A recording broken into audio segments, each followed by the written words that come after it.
Today, we ask a question many Jamaicans are thinking about. Is going solar in Jamaica really worth it? Can solar energy pay for itself, boost your savings, and even make you more resilient to power cuts? $40,000 we have pay for light bill every month. A Jamaica public service we are talking about. From last year, we are telling them are the biggest thief them in Jamaica. In them worse than the gunman them. JPS, yeah, Jamaican people stress. The brand new disease when the people like it. In this video, we'll break down the pros, cons, costs, incentives, risks, and real numbers so you can decide whether solar is a smart move for your home or business. Welcome to Money Talk JA, where we bring you financial clarity and opportunity for Jamaicans at home and abroad. Let's get into it. If you want more videos like this from the Money Talk JA channel, make sure to hit that subscribe button right now. It will really help the channel grow. Plus, you will get notified when we release more content like this in the future. First, let's set the scene.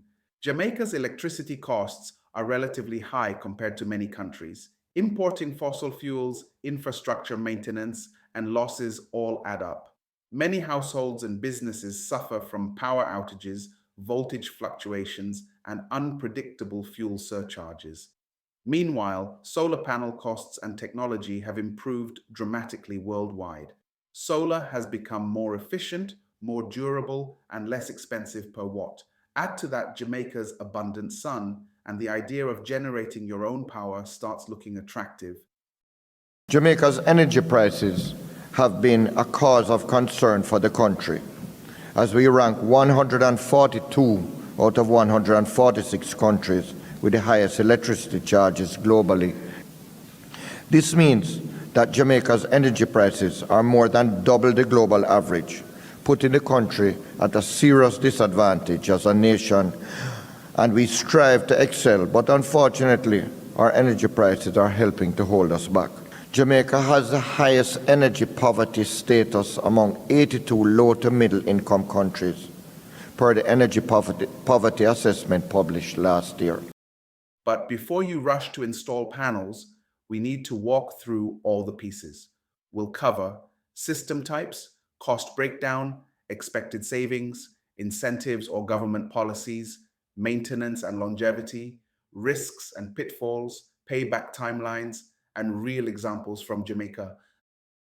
Let's start with system types. The two main kinds are grid-tied net metering and off-grid, battery backup or fully independent systems. Grid-tied means your solar system works alongside Jamaica Public Service, JPS. You generate power when the sun is up, use it if you're consuming, and send extra back to the grid or net it against your consumption. Off-grid means you rely entirely on your solar panels and batteries, with no connection to the public grid. Many Jamaicans choose a hybrid, grid tie with battery backup, so when JPS fails, their solar plus battery keeps critical loads running. Next, cost breakdown. Solar systems are priced per watt or kilowatt. In Jamaica, a 5 kilowatt system, typical for a medium household, might cost anywhere from 1.2 million Jamaican dollars to 2 million Jamaican dollars or more, depending on quality of panels, inverters, battery inclusion, installation complexity, and importation costs. Batteries are a major cost driver. Lithium-ion batteries are more expensive but longer lasting. Lead acid is cheaper but needs frequent replacement. Inverter, wiring, mounting, labor, permits, and shipping also add up. To understand whether solar is worth it, you must compare those costs to your current electricity spending. If your monthly JPS bill is high, solar savings accumulate faster. For example, if you spend 50,000 Jamaican dollars monthly and solar plus grid tie can reduce 60% of your usage, that's 30,000 Jamaican dollars saved each month. Over a year, that's 360,000 Jamaican dollars. In such a scenario, even a 5 kilowatt system might pay for itself in 4 to 6 years, depending on cost and maintenance. Now, government incentives and policy. Solar adoption is more attractive when incentives exist. Jamaica has been considering policies like net metering and feed-in tariffs, though the rollout has been slow and uneven. Some areas or parishes may permit net billing, where you can sell excess energy back to JPS at a certain rate. Check whether your parish and your home qualifies for these arrangements. Also watch for tax breaks, import relief, or subsidies for solar equipment. If import duties on solar panels or batteries are waived or reduced, that significantly improves the economics. Another key factor, maintenance and longevity. Solar panels typically last 25 to 30 years or more, though efficiency degrades gradually, say 0.5% to 1% per year. Inverters and batteries have shorter lives, maybe 10 to 15 years for inverters, 5 to 15 for batteries depending on type and use. You must budget for replacements. Also consider cleaning panels, removing dust, leaves, debris, and ensuring wiring, mounting, and structural integrity remain strong in Jamaica's weather, sun, rain, wind, salt spray near coastlines. There are risks and pitfalls. 1. Initial capital cost is high and often requires financing or loans. If interest rates are high, the financing cost may erode savings. 2. Permitting and regulatory delays, local building codes, wiring inspections, JPS approvals can slow installation. 3. System underperformance, shading from trees or nearby structures, low quality components, poor installation can reduce output. 4. Battery failures or degradation. Batteries are often the weakest link. 5. Changes in power policy. If JPS changes the rules for net metering or reduces buyback rates, your return on investment may worsen. Let's run multiple scenarios with real numbers to see payback and returns. Scenario A. A small household uses 400 kilowatt hours monthly, paying Jamaican dollars 1,800 per kilowatt hour, just hypothetical. Their monthly bill is 720,000 Jamaican dollars. Note, adjust your local rates. If they install a 5 kilowatt solar grid-tied system that offsets 70% of usage, they save 504,000 Jamaican dollars annually. If system cost is 2.5 million Jamaican dollars, payback is approximately 5 years. After that, most energy is free, minus maintenance. Over 20 years, that's huge. Scenario B. With battery backup, so you cover night loads and backup, system cost might jump to 4 million Jamaican dollars. Savings still large, but payback might move to 7 to 10 years. Scenario C. Lower usage or higher costs may stretch payback to 10 plus years, in which case solar might not make sense unless you expect rising electricity prices or policy changes. Now, case studies from Jamaica or the Caribbean region. Many homeowners in Montego Bay, Ocho Rios, Kingston, and rural parishes have already installed solar plus battery systems. Some report reducing their electricity bills by 50% to 80%. Businesses, especially guest houses, small hotels, manufacturing units, find solar particularly compelling since their power consumption is high in daytime. For them, payback periods are often shorter. There are also examples of communities using solar microgrids in rural areas to reduce reliance on diesel generators. Less fuel cost, cleaner power. Another consideration, security and independence. Solar gives you resilience against blackouts and load shedding. In Jamaica, when JPS goes down, solar plus battery systems can keep your essential appliances running. Lights, refrigerator, Wi-Fi, fans. That's a non-monetary benefit that is hard to ignore. For businesses, it means less downtime and loss of revenue. Let's also consider resale value.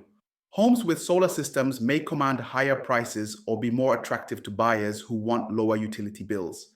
In some markets worldwide, solar premium is baked into property valuations. Jamaica's real estate market is still adapting, but forward-looking buyers will see solar as an asset, not a cost. One smart move is to phase your installation. Start with solar panels only, grid-tied, to reduce daytime usage, then later add battery storage when costs of financing becomes favorable. This spreads your capital expenditure and reduces risk. Also consider getting multiple quotes from reputable solar installers, checking warranties, panels, inverters, batteries, and asking for performance guarantees. Choose quality components. Cheap panels might fail prematurely. If you're in the diaspora, solar is still relevant. If you own property in Jamaica that you rent or vacation use, you may consider installing solar to reduce bills during your absence or to increase rental appeal. Even if you're not using daily, solar can reduce maintenance costs and make the property more self-sufficient. Let's compare solar versus continuing with JPS. Assume electricity rates rise over time, inflation, fuel costs. If solar payback is estimated at 7 years under today's conditions and electricity rates go up 5 to 7% annually, your effective return improves because solar offsets what would otherwise be ever higher utility costs. In that sense, solar is also a hedge against rising electricity prices. How do you assess quality installers? Ask for references, warranties, 25 years for panels, 10 years for inverters, battery warranties, performance reports, prior installations, local presence for service, maintenance plans, and ability to monitor performance. Also, verify compliance with building codes and JPS interconnection rules. Before signing a contract, run your own projections. Ask the installer for estimated energy production, kilowatt hours per year, based on your roof's orientation, tilt, shading, and location. Then compute savings, subtract maintenance and replacements, and estimate payback. Always include a buffer. Panels degrade, weather varies, systems aren't perfect. Let's walk through what your timeline might look like. In the first month, you research and get quotes. Months 2 to 3, permits and JPS interconnection approvals, ordering equipment. Months 4 to 5, installation and testing. Months 6 and onward, operation, monitoring, occasional maintenance. Over years 5 to 10, you may need to replace batteries or inverter parts. Over decades, panels degrade but still produce. Finally, how to decide. Is solar worth it for you? If your electricity bills are high, your roof gets good sun, a reliable installer gives you good estimates, and you expect rates to continue rising, solar can be a wise investment. If your usage is very low, your location is shaded, or financing costs are high, it may not be optimal right now. The sweet spot is homes and businesses with moderate to high daytime loads, high utility bills, and long-term ownership plans. So, is going solar in Jamaica worth it? For many households and businesses, yes, it's increasingly viable, especially when combined with smart planning, quality components, and realistic projections. But it's not a guaranteed win for everyone, especially if costs, financing, or site conditions are unfavorable. You need to run your own numbers, get good quotes, and treat it as a long-term investment, not a quick flip. If you enjoyed this breakdown and found it helpful, hit like, subscribe, and share it with friends who are thinking about solar in Jamaica. Comment below. How much is your current electric bill? I can help you estimate whether solar might pay off for your specific case. And in our next video, I'll run live a solar payback calculator for a Jamaican household, so you see exactly how the math works. Until next time, stay focused, stay empowered, and let your money talk for you.